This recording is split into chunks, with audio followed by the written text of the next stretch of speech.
will continue on this BoDs. The BoDs is expected to meet once in a quarter. So, BoD should not be taken for granted by the chief executive most of the times. So, many of the many chief executives, especially the bureaucracy in the public sector units, tries to drive roughshod on most of these boards. So, you take any state government, the chief executive is more or less a bureaucrat, and many times he will have less or no knowledge of the functioning of that particular organization. Still he will be taking decisions. So, especially with respect to manufacturing or services. So, this has in fact given rise to so many debates in the present day setup, that is the liberalized setup, whether it is better to have a professional leadership instead of this bureaucratic leadership, especially for running an organization. So, articles keep on coming on that, and the latest this thing is the Air India story, going back to Tata's. One of the reasons which is put out in the press is bureaucratic bungling.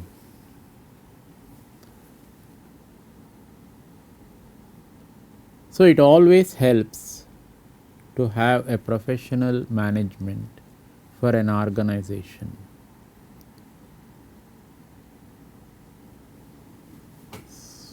It can be traced back to this particular state itself, that is the state of Mysore.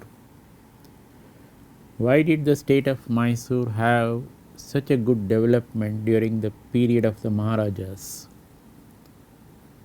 Because it was having the services of the finest divans. They used to guide the Maharaja to take meaningful decisions. So, one of the stalwarts in this whole field of this divans was the name of Sir M.V. So, it was in his period you had the development of Mysore taking place by leaps, going up by leaps and bounds. So, the BoDs have to meet once in a quarter. The quorum is 1/3 of total strength or 2 directors, whichever is higher. But in the present day context, some limitations on BoDs should also be kept in mind. That is marginally derived expectations. Don't expect the BoD itself to run an organization. It may not be possible. To remain effective on the technology front, that is, you cannot be a director on the board of directors without knowing what is happening in the technology field with respect to that company. That is where I stated a little earlier, it will always help an organization to have professional leadership instead of the bureaucratic leadership. So,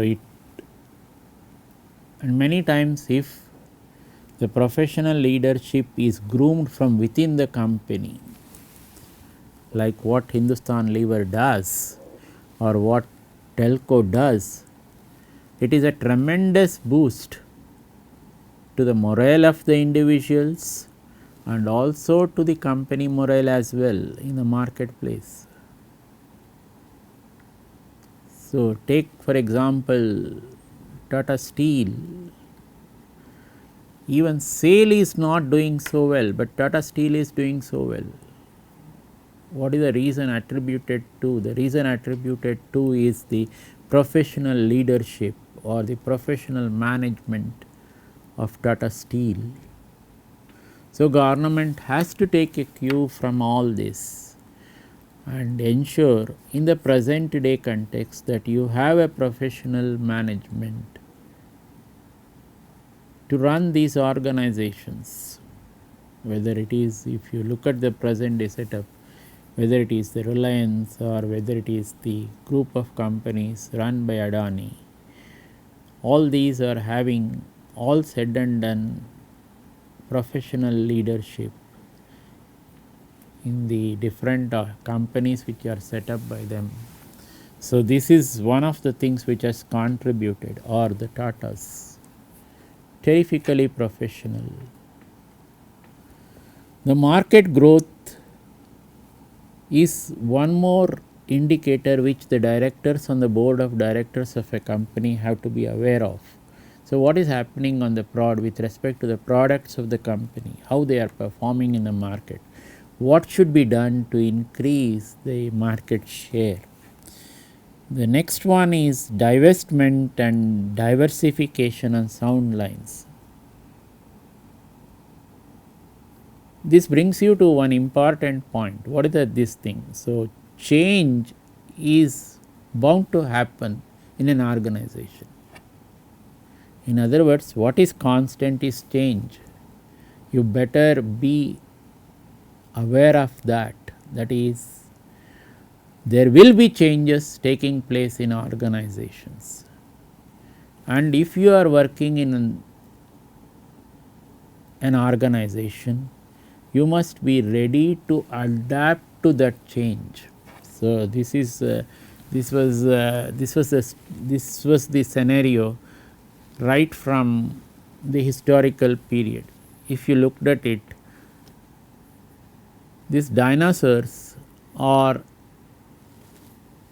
a museum piece now, but several centuries back they were in fact the most monstrous animal treading on this earth. But what is happening? They could not adapt to the changes in the global environment which took place. Look at man, he adapted. So, as of now, the human being is not still a museum piece. So, he has adapted to this change. So, also the companies, in order to survive this globalized market scenario, they have to adapt to these changes. There is no point in cribbing. So many changes are coming. Yes, they keep on coming. And now with all these information technology explosions which are taking place, not only are they coming thick and fast, many times they are misleading also. So, you have this problem of hacking, all those types of things, so which you have to counter. Then the next one is the long term productivity and quality not sacrificed for short term profitability. So, these are some things which are required as a director on the board of directors, some sagacity. So, you must be looking at the future, saying, okay, if I take this, if the company is mine only, how would I have run this company? What would I be thinking 3 years or 5 years from now about the company's products? Will it be the same this thing? So, if you look at the hardware industry, the amount of change that has taken place is something unimaginable. The type of hardware that is coming for the building industry. So, you see the types, designs, the way it is. Look at the tiles which are adorning the houses right now. So, if you looked at those different types of vitrified tiles, Earlier, if you put a granite to a house, you used to think that this house is looking grand. But what is the present day scenario? The present day scenario is a vitrified granite looking tile. So, you can have granite colors in the vitrified tiles also. It can make heads turn. So, you may not be able to make out whether it is a real granite or a vitrified granite. Okay. So, this is the type of changes which have come about. So, the judicious earning retention policy. What is this judicious earning retention policy? See, this is what our elders have taught us right from time immemorial. That is, they say, keep some money, that is, keep some reserves with respect to companies. Don't exhaust your finances. So, each company should have a good reserves position. So, it always helps the company to be in good state. Example is that of Infosys only. Its reserves position is very high, very good. Sound human values and exalted corporate culture, this is what is expected from the board. And if you look at the board, apart from these things, you are looking to the board to provide strategic management directions. That is, what should they do? They should initiate and determine, they should evaluate and influence, they should monitor. So, the job of the board of directors becomes more and more focused when you are looking at strategic management. So, they cannot be just passive spectators. So, if you looked at the board of directors in a small private company, it may be 2 or 3. When you are looking at a large public company, it may be going up to 10, 20 also. So, there are so many combinations which they look at with respect to the structure of the BoDs. So, if you looked at the multinational companies like Hindustan Lever, ITC, etc., you find that the role of the ratio of the whole time directors to total directors is high. So, who is a whole time director? He would have come up from within the organization. Okay, he will be a director on the board. When part time directors proportion of whole time directors to TDs in case of L&T and Cisco, the ratio is Tisco. The ratio is 1:1. This many times companies go in for these part time directors, maybe because of their standing to provide strategic directions to an organization. So, many times these finance companies, they request eminent people, whether he is an academic or a professional, to act as part-time director on the board of different companies. So, this, whether it is the state financial corporation or the central financial corporation.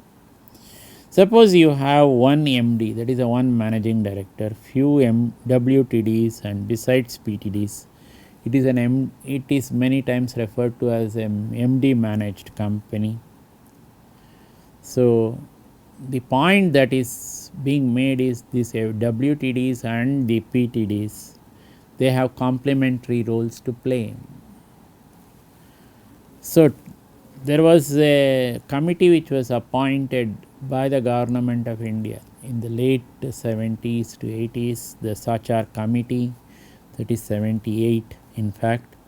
It gave a report, why not have look at two-tier board, but there was this discussion to have a two-tier board based on the experience of Japanese companies. One was called the policy board, the other was called the executive board. The Sachar committee which went into this question did not favor this. So, if you looked at the Japanese companies, These most directors are whole time employees. This is you either take the example of Suzuki, take the example of Toyota, take the example of Honda, all these companies, the directors have risen from the ranks. The advantage of having these types of directors is that they know the in and out of the organization. They are able to pinpoint where the problem is, and they are also able to give you solutions to that. Then part-time outside chairman plus a whole-time MD, then a whole-time inside chairman plus a whole-time inside MD, or a whole-time inside chairman come MD, or the other types of this organizational setup that can be thought of for an organization. So the Companies Act also gives you what is the type of remuneration that you should give to the board of directors, less than or equal to 5% of the net profits, if only on WTD 10% of net profits for all more than one. Then the top management, if you really look at it, CEO is responsible to the BoD for overall management of organizations. He should be a strategist, an organization builder, and a leader. He should keep the flag of the company flying. So should not allow it. In other words, if you looked at the previous this thing, the king is the CEO of the kingdom. He is the person to keep the flag flying for his kingdom. Similarly, with respect to the company, it is the CEO who has to keep the company's flag flying. So the top management should provide direction, setting vision, setting standards. Many times the question is asked, what is top management? Generally you can say positions of general manager and above form the top management in an organization. It is not always the CEO who gives the direction. So he goes into confabulations with the top management. He keeps on taking advice from them or suggestions from them, and then he takes his own decision, saying that this is the way I would look at the organization. So he has certain roles to play. One is the interpersonal role, the interpersonal role being for ceremonial duties, act as figurehead, then leader to provide directions, then a license agent for outside contracts. Has an information role, that is to monitor information, disseminate within the organization, disseminator, then spokesperson to external organization, decisional roles, that is entrepreneur, disturbance handler, resource allocator, then the negotiator. So the planning for succession, encouraging and creative, the CEO's job in a company, best example is that of Tata's only. The Tata house, if you really, the Tata group of industries, if you really look at it, is not managed from within the family or within this thing. It is a person who has got groomed from within, who was heading the TCS, now heading the Tata group of industries. That is, so this is something which organizations in the present day should keep on doing. So instead of many times looking for an outside CEO, if you look for an inside CEO, several times it is advantageous, but IT companies many times look for an outside CEO, thinking that it may be more advantageous to have an outside CEO instead of an inside CEO. So, take for example the different IT companies including Mindtree or Infosys or whatever. So, Cognizant, they are all from other organizations who have come to head the companies, head these companies. So, this is but several times it helps, especially in the manufacturing field, to have a succession planning from within the organization. So, of course, these are some of the skills that are required, which I have pointed out. So, which a CEO should have, that is dynamic, decisive, humane, so ability to understand workers' needs, conscientious, have a good appealing personality, objectivity and communication ability.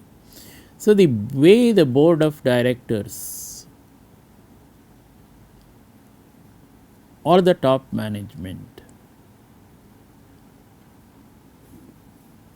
runs a company, that is in fact called the strategic management styles. If you looked at the strategic management styles, it can be highlighted by this particular figure. So, it is a 2 by 2 matrix, the strategic management styles and the degree of involvement by top management on the other axis. So, you have the degree of involvement by BoDs on the horizontal, degree of involvement by top management on the vertical. Take for example the first block, that is the entrepreneurship management. So, the degree of involvement by the top management is very high, that is perhaps the chief executive, he is the person who is calling the shots. The degree of involvement by the BoDs is very low. Suppose the chief executive knows the ins and outs of our organization, he can take decisions, and many times he will say, I am responsible for the decision I have taken and I will ensure that this decision works. So, this is where you have an entrepreneurship management. Kindly note, this is different from the bureaucratic management. Okay. So, many times the bureaucracy will not be knowing what is happening in an organization in and out. So, they try to get information through different sources, but that is not going to help them much in running the organization. Suppose you have a degree of involvement by top management high, but also the BoD's degree of involvement is also high, let us say, then it is referred to as partnership management. So, the CEO goes to the BoD, he makes it a point. So, there are so many ways of going to the COD without even the formal meeting being called for. So, they give circular notice, all those types of things. So, they say this is where the CEO would like to have directions through the BoD, and the BoD also is willing to get involved in the running of the company. This is called partnership management. So, if you have this type of partnership management in the running of an organization, it is extremely helpful. So, you have the expertise and the wisdom of the directors on the BoD available to the CEO, and the CEO himself is proactive, and it is very likely that the company will succeed if you really see the automotive industry. So, if you look at the way the different products are coming out from the automotive industry, the fuel cost is going up. You may give different reasons for this, saying that the cost of crude has gone up due to the war which is taking place between Russia and Ukraine, all those types of things. That is one way of looking at it. So, yes, that is true. But how have the automotive companies responded? The automotive companies, for them it has become a question of survival. So, if you take the case of India, petrol is upwards of 110 rupees in most of the states. So, when the cost of petrol per liter is more than 110, so the consumer, that is the general public, will think twice before taking out his vehicle, that is a four-wheeler.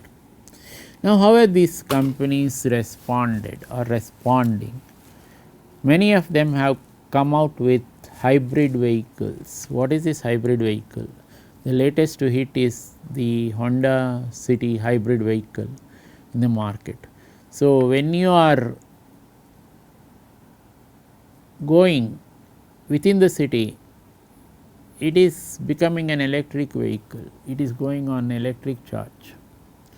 So, when the speed, when it is going on the highways, that is when your speed goes beyond 40 or 45, the company tells you that at what level this company shifts over to fuel, that is the petrol. Most of these hybrid vehicles are electric and petrol. Okay. So, this when you so if you look at the Honda City hybrid, which is in the news in the present day, the review states that if you fill up the tank capacity is 40 liters, you can expect to run 1000 kilometers. That is, they expect it to give a 25 kilometers per liter. So, how is the 25 kilometers per liter coming? Not exactly due to petrol, it is both petrol and EV put together, that is the electric charge put together. Suppose the degree of involvement by the BoD is very high, but low from the top management, it is called stipendiary management. It is a BoD run company. So, the CEO is like a puppet, he is not having any value. Suppose both are low, that is the degree of involvement by BoD is low and the degree of involvement by top management is also low, then there is no management at all in the company. You can assume that the company is set to doom, because this has also happened with respect to most of the public sectors, the organization. So, this is the other point that comes out is how should you enhance the BoD's effectiveness. So, some points are made out here, that is the corporate shareholdings should be dispersed. So, there is no point in one person or one group holding the maximum shares of a company.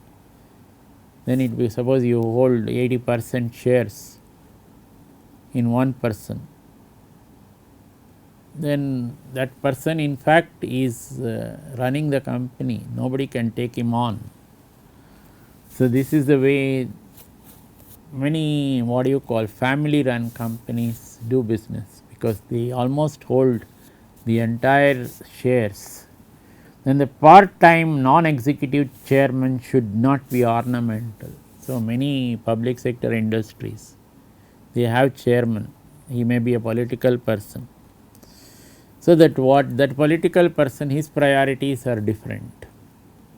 He wants to use this logo of chairman of this organization to fulfill many of his political objectives. So, in other words, he is an ornamental chairman in most of these organizations. So, that should not happen. That is what that is the BoD. In order to be effective, the chairman should not be ornamental. The role of director should be internalized. That is, a director should think that he is a part of the company and should always be not thinking that I am heading a profit center. So, this is where as a director your roles are having so many things as we discussed earlier. So, this is one suggestion which is given by the different committees, that the BoDs meet for 2 days, but many of the directors do not have time for even half a day. So, this may not really work. Outside director fees should be not less than 2,500. So, many times these now it has changed a lot, it is even more than 2,500. Now the director on the board gets a better this thing.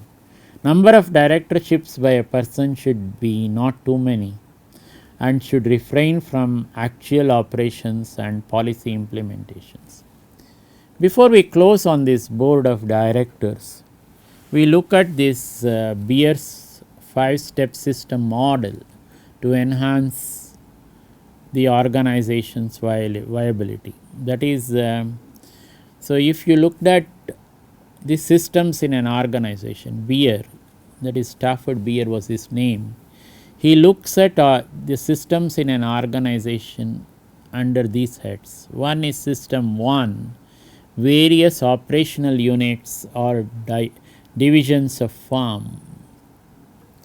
Then the system 2, various common service departments to coordinate and create orderliness in operational units functioning, whether it is accounting or purchase or whatever. Then the system 3, various specialist directors for synergy of operational units, whether it is marketing, production, finance. It is cutting across operational divisions. Beer refers to this system as inside and now of firm's operations. Then the 4th system is outside and then for the firm, that is corporate planning, R&D, management development. This is he refers to this as development directorate. What is a system 5? The system 5 is monitor, integrate systems 3 and 4. So, the systems 3 and 4 which Beer gives, that is the inside and now of the firm, and then the outside and then for the firm, he says integrate these systems. So, monitor, integrate systems 3 and 4 for organization's viability.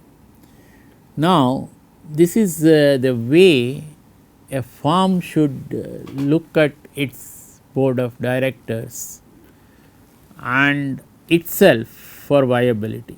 So, if you looked at an organization, it has 4 roles, a business organization.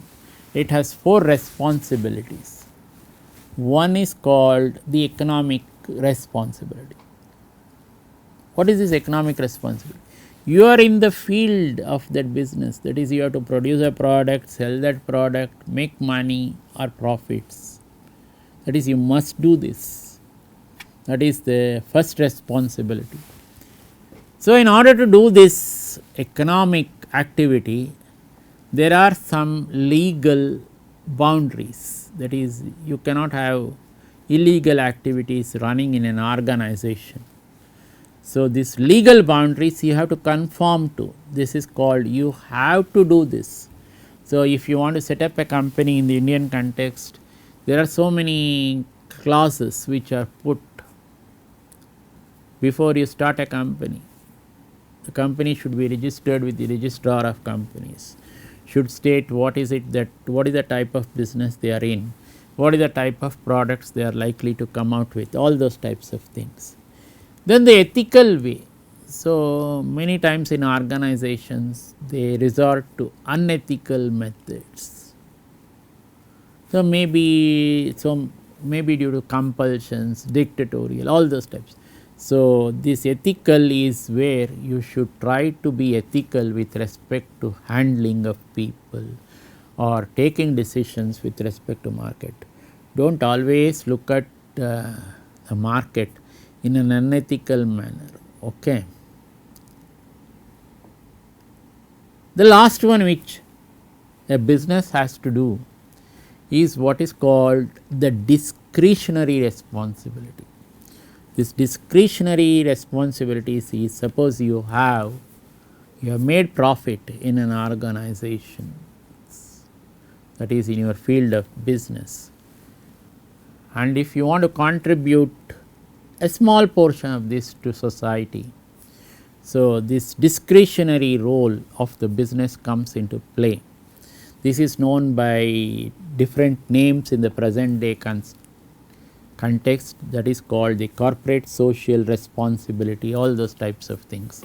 So, many times if you looked at the public sector units, they have been the beneficiaries of most of these infrastructure facilities by the government, almost given free. So, whether it is the land, whether it is the power, the water, with minimal these things which has come to them. So, that being the case,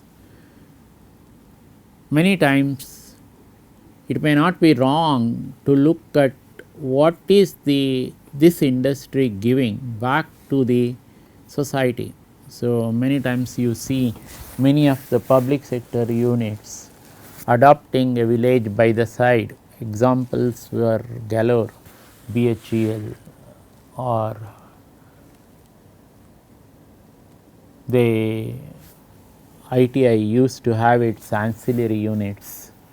So, by that they were encouraging entrepreneurship. These ancillary units used to supply to the mother unit many of the components. Similarly, the same is the case with BHEL.